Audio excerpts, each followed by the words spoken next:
Hi everyone, welcome to Thursday's vlog. It's the Thursday before Easter weekend, so all of you that are still in jobs that you hate, I know you're going to be clock watching right now. In Kuwait it's about 6 p.m. Yeah, 5:45, so I'm recording this slightly earlier than the day. By the time you watch this, it'll be 6 p.m. UK time, so don't worry, you'll probably have finished work by the time you're watching this. Hopefully the aim of these vlogs is when I've done 365 of these, you will not be sitting in a job that you hate counting down to the Easter weekend. You will be sitting in a job that you love because it will be a job that you've created in your own company through entrepreneurship. I was actually going to record this vlog earlier on because I was out for lunch in such a beautiful place today, and it was with an extremely inspiring female entrepreneur from Kuwait called Farah. Such a positive, inspiring and lovely person, and who will go on to do great things. I'm absolutely sure of that. Thank you so much for lunch, Farah. Thank you for introducing me to Dar Hamed, which is a restaurant built and renovated from an old family home. It was so amazing to see it, and they called it Dar Hamed, which basically in Arabic means Hamid's house, and Hamid was the grandfather. So they renovated the house and made it into a restaurant downstairs. There was a wee chocolatier around the corner, which we obviously stuffed our faces in, and up the stairs there's a chai latte reading room. I mean, come on, amazing. Then they've got a balcony overlooking the Arabian Gulf, of course, and in the reading room it was so nice because they had a projector screen where you could do like presentations, but they had all these old books from Kuwait back in the 60s and 70s, and we were looking through old photographs, and they had the original photos of what the restaurant used to look like. It was so amazing. I love seeing the history like that. I love looking at buildings and seeing what it used to be, and it almost takes you into that moment where somebody looks at that building and goes, I know what this can be, I know what we can turn this into. And I count myself so lucky to have a development company with my business partner Cassie, who herself is an absolute genius when it comes to looking at spaces and going, this can be that. I'm so privileged to be able to do that to buildings. It's exciting, and it's a great privilege to be able to look at something and to go, we can bring that back into life, we can do something amazing with it. So that was my lunch today. I didn't want to record the vlog down there because I would have never have left. I think they were trying to get us out. I think it took us about 2.5 hours to eat lunch, so we were already running over. But I'm in the Jumeirah, I'm in one of the meeting rooms. Again, still having sound issues, so I'm doing it indoors if you don't mind, but I will get out and about over the weekend and find some sheltered spots for you. We have been doing Hustle Week this week, and we've been stressing that hustle is what you use when you don't really have anything else, and it's what can set you apart from the competition without the need for using any money or any previous skills and experience and everything like that. And what we've been doing is debunking some of the myths associated with entrepreneurship, which hustle can break through and get you an in. I'm going to do a really interesting one today, and this is one that has plagued me my entire entrepreneurial journey, and I've had to do a lot of personal work, self-development work, in order to overcome this. And today we're going to talk about the fear of failure. This is a biggie. Fear of failure infiltrates so many parts of your life that until you realise it's there and realise how detrimental an effect it's having, it's just like this insidious thing that eats away at everything you do. And when you realise it's been stopping you from doing, and when you realise that that's all the voice in your head is that tells you can't do it, it's pretty scary when you look back and look at how many decisions you made based on not wanting to fail. And failure is such a wide term.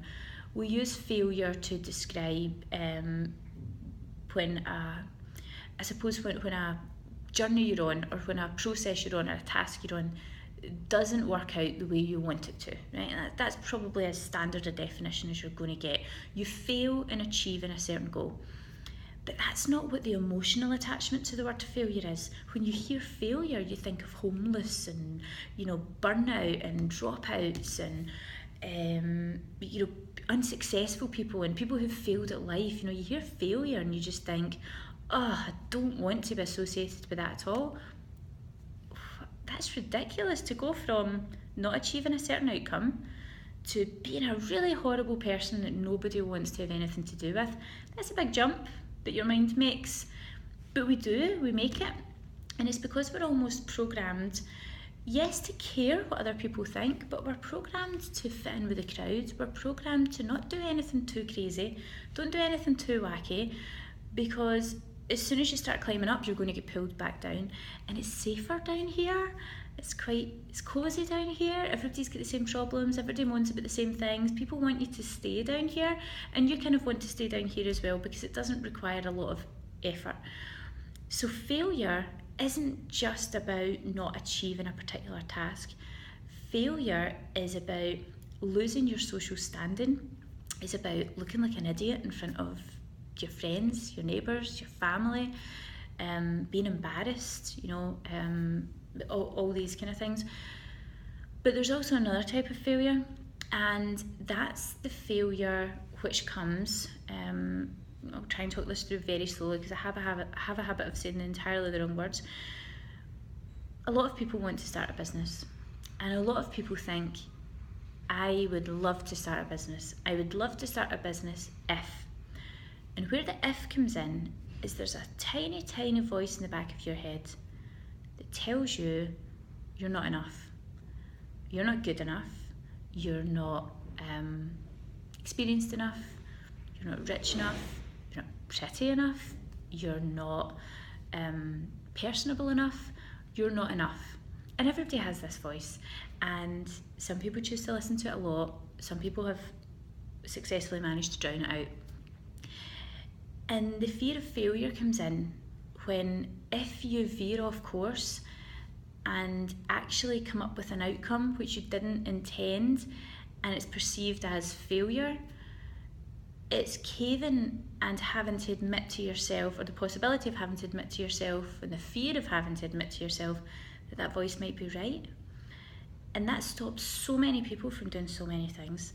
And it's scary, because you don't want to test yourself too much in case you actually become aware of what your limits are. Because we all dream about doing amazing things, and we all dream that if it was a perfect world and money was no object and time was no object and this and this and this, we would do this. Would we really?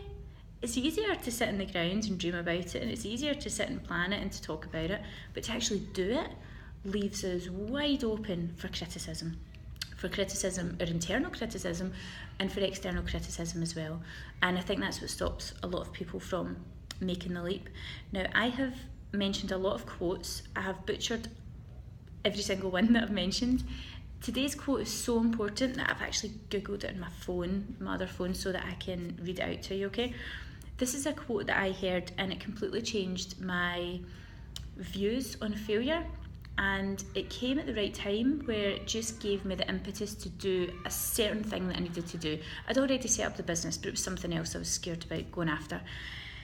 And it's a quote from J.K. Rowling, who gave a commencement address. I believe it was at Harvard, Stanford, I think it was at Harvard. And she was talking about the fear of failure. And she says, "It is impossible to live without failing at something, unless you live so cautiously that you might as well not have lived at all, in which case you fail by default." And that really struck me, because at the time I was going through a situation where I was very close to failing at something that I didn't even really want to do, and I only saw as a stepping stone to something else. And it reminded me of the time just before I'd set up the business, where I was nearly failing, or I was failing 100% at a job that I didn't want, and a job that I hated. And it took me right back to that. And this idea of failing by default really struck a chord with me, because for me personally, I don't care how many times I have to fail. I don't care how many times I have to confront that voice in my head that says I can't do it. I don't care how many times the neighbours talk about me.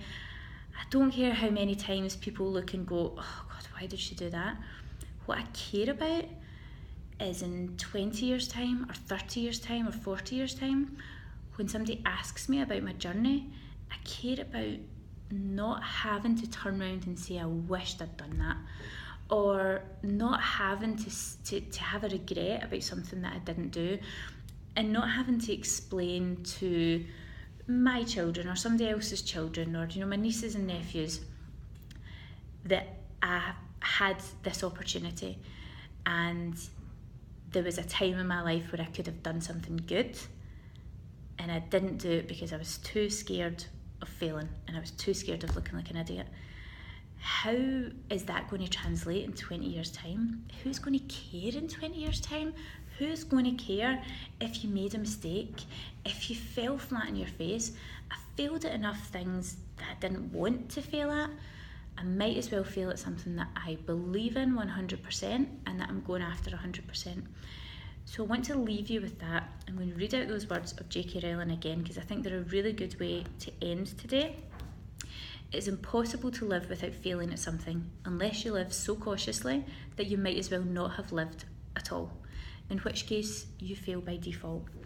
So please go out there, fail at something, fail forward, fail fast, learn from it, readjust, start again, and it's the only way to do it. Recommendation for today, Google J.K. Rowling Harvard commencement address, and I'll speak to you tomorrow when you're not scared of failing anymore. Thanks guys, good night.